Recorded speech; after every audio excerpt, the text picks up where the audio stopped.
पुण्यात्माओं, सत्संग माने से ज्ञान होता है जैसे जिसके संतान नहीं है।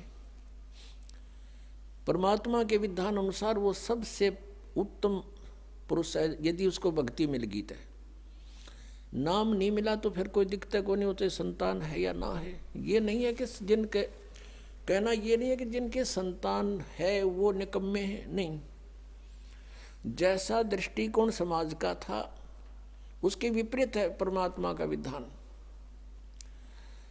हम यहाँ पर एक दूसरे के साथ संस्कार वश जुड़े हैं, और जब भी जिसका संस्कार पूरा हो जाएगा तुरंत यहाँ से चला जाएगा, चाहे उसका कितना ही जरूरी आवश्यक कार्य शेष हो। आपको खूब पता है इस बात का। तो ऐसे किसी के पुत्र युवा मर जाते हैं। एक व्यक्ति ने अपना पुत्र पढ़ाया, खूब शिक्षा ग्रहण कराई उसको, और इंजीनियरिंग की डिग्री कर ली, और उसको पोस्ट भी प्राप्त होगी, नौकरी भी प्राप्त होगी। विवाह का समय रख दिया, विवाह से 3 दिन पहले एक्सीडेंट में मृत्यु होगी। अब इकलौता पुत्र था, अब क्या कहें, अब रो रहे हैं टक्कर मार के बेचारे।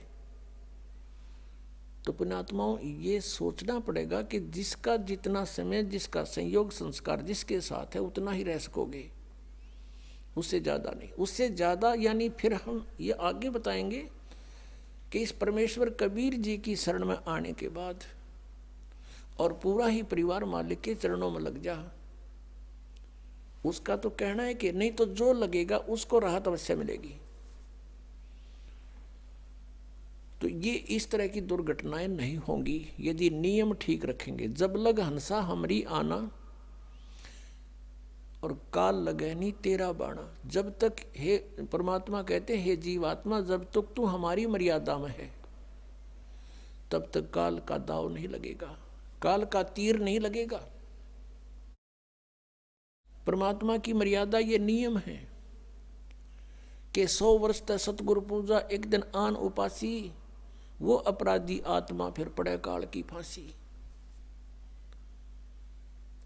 परमात्मा बता रहे हैं कि 100 वर्ष ये साधना कर रहे हो, हमने जो बता रखी है, और एक दिन आन उपासी, एक दिन आन उपासना कर ली, अन्य जो पूजाएं कर दी, तो कहते वो अपराधी आत्मा पड़े काल की फांसी।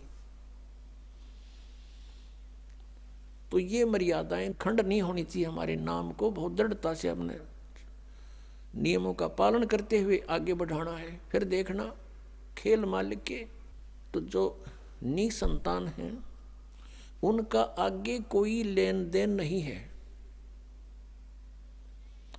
उनका आपस में संस्कार किसी से शेष नहीं है। संत मत के अनुसार वो बहुत उत्तम आत्माएं हैं यदि उनको ये मार्ग मिल जावे तो। अन्यथा तो फिर परमात्मा कहते हैं वो तो जो सत्साधना नहीं कर रहे वो तो चाहे संतान है या ना है, दोनों एक जैसे। हाँ, जिनके संतान है वो भी बुरे नहीं, क्योंकि मनुष्य जीवन परमात्मा की भक्ति मिल गई, पूरा परिवार भक्ति करे, बच्चों को भी लावे शरण में। फिर उनके जो संस्कार हैं वो बहुत आसानी से हल्के होकर निमट जाएंगे, और ये अननेसेसरी चोट नहीं लगने दे भगवान। आयु बढ़ा देगा ये परमात्मा, ये समर्थ शक्ति है। और कोई परमात्मा जिनको हम भगवान मानते थे वो हमारी आयु एक्सटेंड नहीं कर सकते।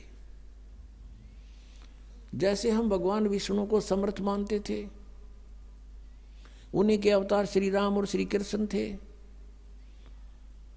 जैसे भक्त प्रसन्न करते हैं, कई बार प्रसन्न करते हैं कि जैसे श्री कृष्ण जी ने मोर ध्वज राजा के पुत्र तामर ध्वज को आरे से चिराकर जीवित कर दिया था, तो वो समर्थ शक्ति मान लिए। इसी एक एग्जाम्पल था।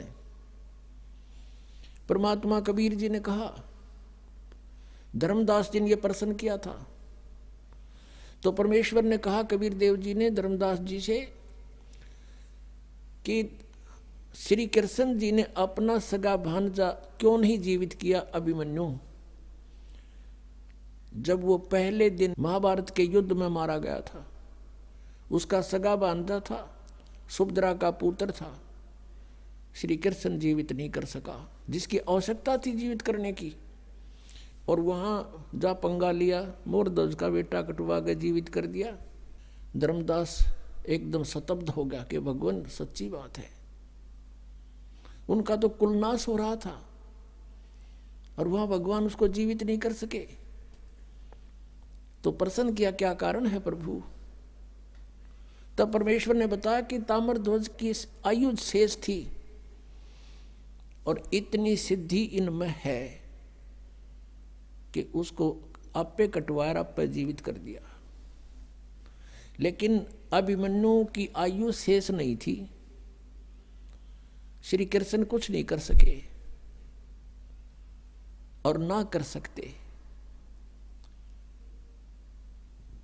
तब धर्मदास ने कहा कि भगवान सचमुच वहां तो अति आवश्यकता थी उसके जीवित करने की। सूरवीर योद्धा था और साथ में जरूर थी, युद्ध हो रहा था, पांडवों का कुलनाश हो रहा था।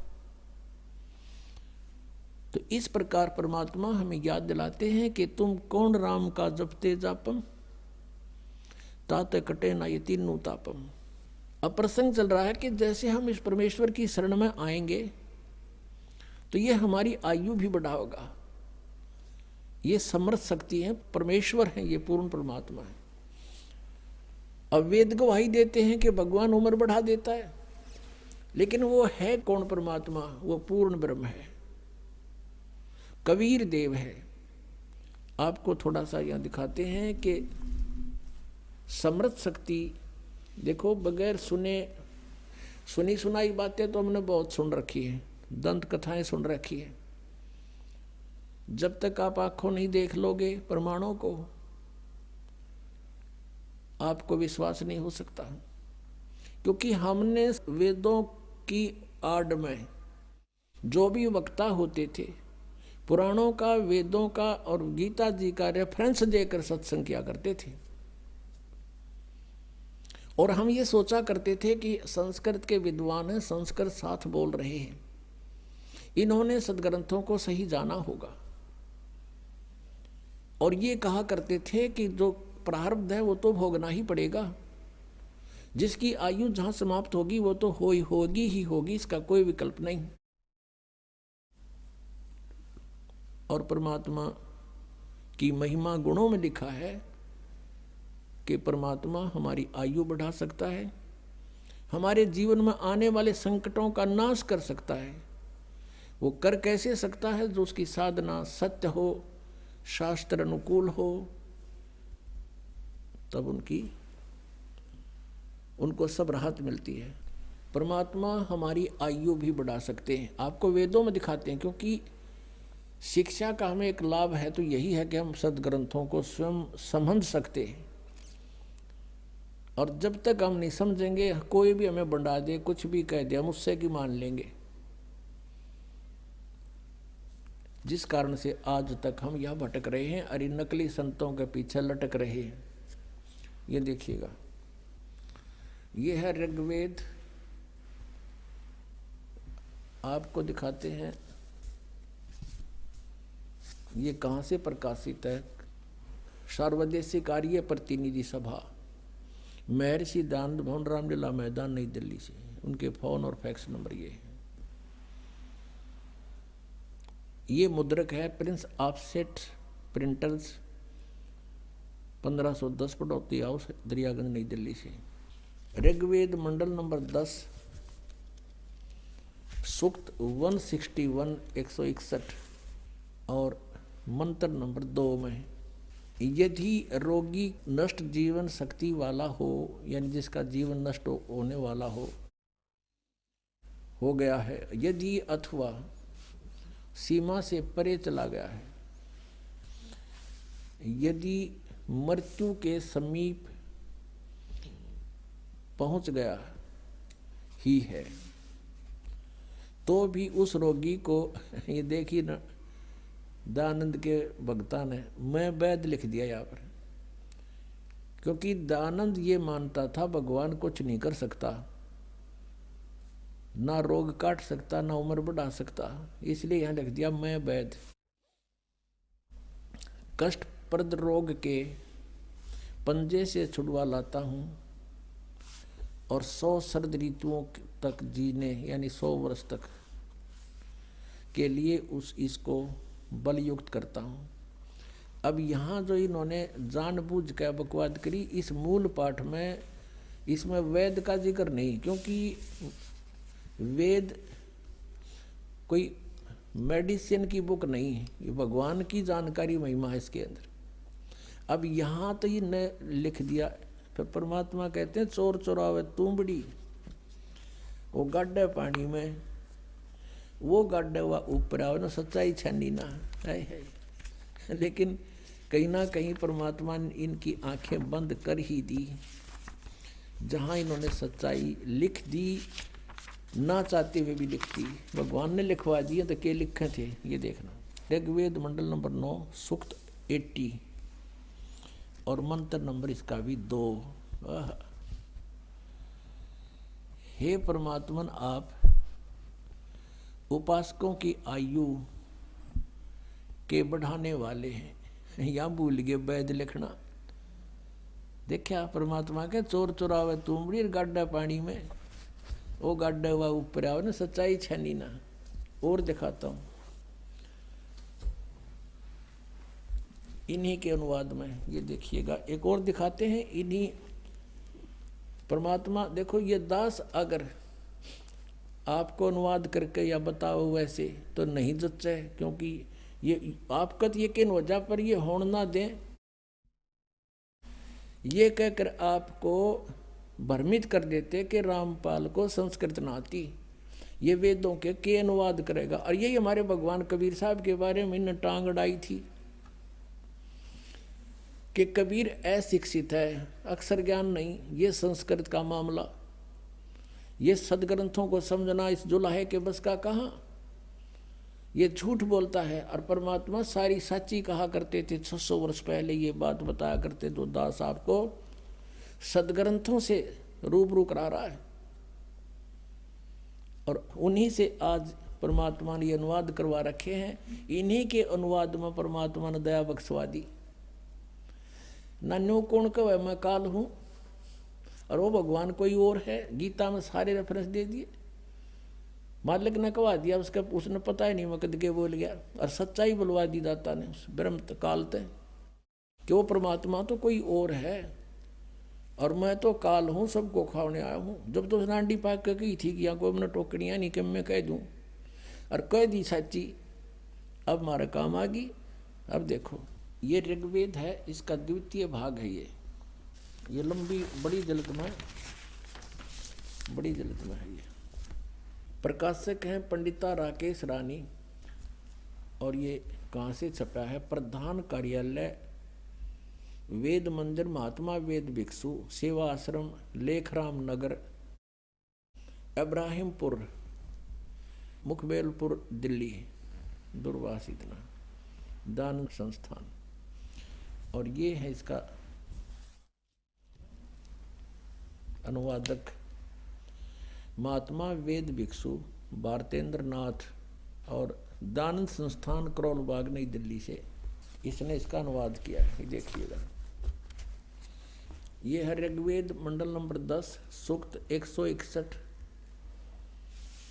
ये 161, और ये दूसरा मंत्र इसका। इसने बहुत बढ़िया अनुवाद किया। सच्चाई, यदि किसी रोगी की जीवन शक्ति समाप्त हो, उसकी आयु ना रही हो, यदि वह सीमा से परे हो गया है, यदि वह मृत्यु के सन्निकट चला गया है, तो भी उसे मैं भारी कष्टप्रद रोग के पंजे से मुक्त कराऊं तथा उसे 7 वर्ष यानी 100 वर्ष के जीवन हेतु बल संपन्न करूं। भावार्थ में भी सही लिखा है इसने, यदि रोगी की जीवन शक्ति समाप्त हो, यानी उम्र खत्म होगी, वो आयु हो रही है और उसका रोग सीमा से पार हो गया है, तब भी परमात्मा उसे इस कष्टप्रद रोग से मुक्त कर 7 वर्ष यानी 100 वर्ष का जीवन दे सकता है। अब बिल्कुल सही लिखा है पर, क्योंकि परमात्मा की महिमा है, या किसी वैद्य की और दवाइयाँ की किताब नहीं है। ये देखिएगा ऋग्वेद मंडल नंबर 9 सूक्त, ये 80 का है, यहाँ 82 गलत लिख रखा है यहाँ, क्योंकि ये यहाँ से शुरू हुआ है 80 से और आगे 82 अलग होता है। ये यहाँ से है, ये 79वां सूक्त समाप्त हो गया, ये 80वां चल पड़ा और इसका ये 2 मंत्र यहाँ है, यहाँ आगे 82 शुरू हो जाता है, इसलिए 81 यहाँ लिख दिया उन्होंने, 81 भी पूरा हो गया। तो ये ऋग्वेद मंडल नंबर 9 सूक्त 80 है, ये 81 यहाँ 81वां है, ये 80वां सूक्त यहाँ समाप्त होता है। यहाँ देख, ये इसके दूसरे मंत्र में ऋग्वेद मंडल नंबर 9 सूक्त 80 समझो 80। हे परमात्मन, आप उपासकों की आयु के बढ़ाने वाले हैं, जो कि तुम, बिल्कुल सही किया इसने। अपने आत्माओं, हमने उस परमात्मा की शरण ग्रहण करनी है जिसके गुण वेद गावें।